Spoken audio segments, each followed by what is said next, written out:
जब जब मोदी डरता है पुलिस को आगे कर देता है, और जब जब भजनलाल डरते हैं तो पुलिस को आगे कर देते हैं।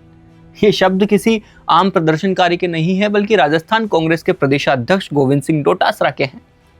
विधानसभा सत्र के दौरान कांग्रेस के प्रदेश में डोटासरा ने सरकार पर जमकर हमला बोला। उन्होंने कहा कि हम राहुल गांधी के बब्बर शेर हैं, ताले तुड़वा कर आए हैं, स्कूल भी जाएंगे, रोकेंगे तो दोबारा जाएंगे।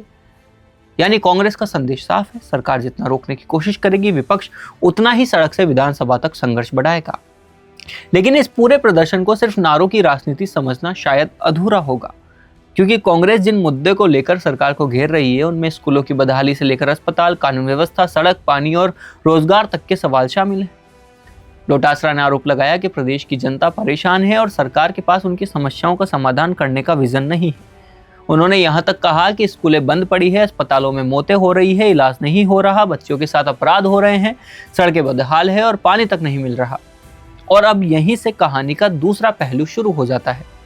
क्या विपक्ष के पास सरकार को घेरने के लिए मुद्दे हैं?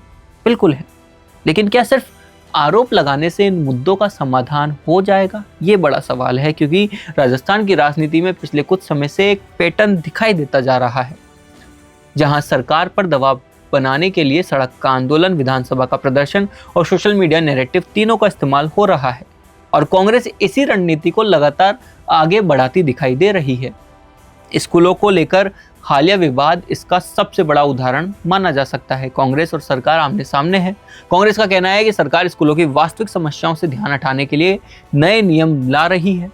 वहीं सरकार का तर्क है कि स्कूलों में अनाधिकृत लोगों के प्रवेश और राजनीतिक गतिविधियों से बच्चों की पढ़ाई प्रभावित हो सकती है। यानी एक मुद्दे को दो बिल्कुल अलग नजरिए से पेश किया जा रहा है। कांग्रेस इसे सवाल पूछने और जनता की आवाज उठाने का अधिकार बता रही है, जबकि सरकार इसे स्कूलों की व्यवस्था और बच्चों की पढ़ाई से जोड़ रही है। और इसी टकराव के बीच डोटासरा का बयान और ज्यादा राजनीतिक हो जाता है। वो कहते हैं कि स्कूल जाएंगे, रोकेंगे तो वापस जाएंगे और इस काले कानून को वापस लेकर रहेंगे। मतलब कांग्रेस फिलहाल पीछे हटने के मूड में नहीं है। लेकिन एक और मुद्दा है जो इस पूरी राजनीति को और बड़ा बनाता है, वो है वंदे मातरम। डोटासरा ने कहा कि कांग्रेस वही वंदे मातरम स्वीकार करेगी जिसे पार्टी लंबे समय से गाती आई है। साथ ही उन्होंने बीजेपी पर राष्ट्रवाद का पाठ पढ़ाने का आरोप लगाया। यानी शिक्षा और प्रशासनिक नियमों से शुरू हुआ विवाद अब राष्ट्रवाद बनाम राजनीतिक नैरेटिव तक पहुंच गया है। और यही विपक्ष की रणनीति का अहम हिस्सा है, जो हमेशा से रहा है। सरकार को सिर्फ एक मुद्दे पर नहीं बल्कि कई मोर्चों पर घेर लेना। अब सवाल बीजेपी के सामने है। अगर सरकार कांग्रेस के आरोपों को सिर्फ राजनीतिक बयान बताकर खारिज करती है तो जनता के सामने इन मुद्दों पर ठोस जवाब कौन देगा? क्योंकि अगर स्कूल खराब है तो उनकी स्थिति क्या है? अगर अस्पतालों में समस्या है तो सरकार का समाधान क्या है? अगर पानी और सड़क की समस्या है तो उसके लिए बजट और समय सीमा क्या है? और अगर कानून व्यवस्था पर सवाल है तो सरकार के आंकड़े क्या कहते हैं?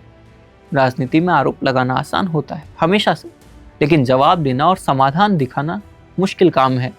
और यही इस पूरे टकराव का असली टेस्ट है। कांग्रेस चाहती है कि जनता के बीच ये संदेश जाए कि सरकार जनता की आवाज नहीं सुन रही, और वहीं सरकार के सामने चुनौती है कि वो ये साबित करे कि वो सिर्फ विपक्ष के आरोपों का जवाब नहीं दे रही बल्कि जमीन पर भी काम कर रही है। क्योंकि विधानसभा के बाहर नारे कितने भी तेज हो, आखिरकार जनता फैसला भाषणों से नहीं अपने इलाके में हुए कामों से करती है। और डोटासरा के इस एक बयान ने एक बात तो साफ कर दी है कि राजस्थान की जो राजनीति है अब विधानसभा के अंदर से ज्यादा सड़क पर दिखाई देने वाली है। सरकार के सामने चुनौती सिर्फ विपक्ष को रोकने की नहीं रही। चुनौती यह है कि विपक्ष जिन सवालों को जनता के बीच लेकर जा रहा है उनका जवाब सरकार जमीन पर कैसे देती है। और यही सबसे बड़ा मुद्दा भी है। अब आपको इस पर क्या लगता है, आप हमें कमेंट सेक्शन में जरूर बताएं। और ऐसी ही तमाम अपडेट्स के लिए देखते रहें द फैक्ट इंडिया। अपना पॉडकास्ट शुरू करना चाहते हैं और चाहते हैं कि पहले दिन से उसे लाखों लोग देखें, तो अब ये पॉसिबल है जयपुर में। जयपुर का सबसे तेजी से बढ़ता हुआ digital news channel the fact India आपके पॉडकास्ट को वर्ल्ड क्लास बनाने के लिए जयपुर के बीचों बीच श्याम नगर में लाया है world class podcast setup, green screen setup. उसे शूट करने के लिए best state of the art facilities, editor से लेके लाखों फॉलोवर्स और करोड़ों वाली रील्स वाला यूट्यूब चैनल, और ये सब आपको एक ही जगह पर मिलने वाला है। तो पूरी जानकारी के लिए आज ही व्हाट्सएप कीजिए इस नंबर पर।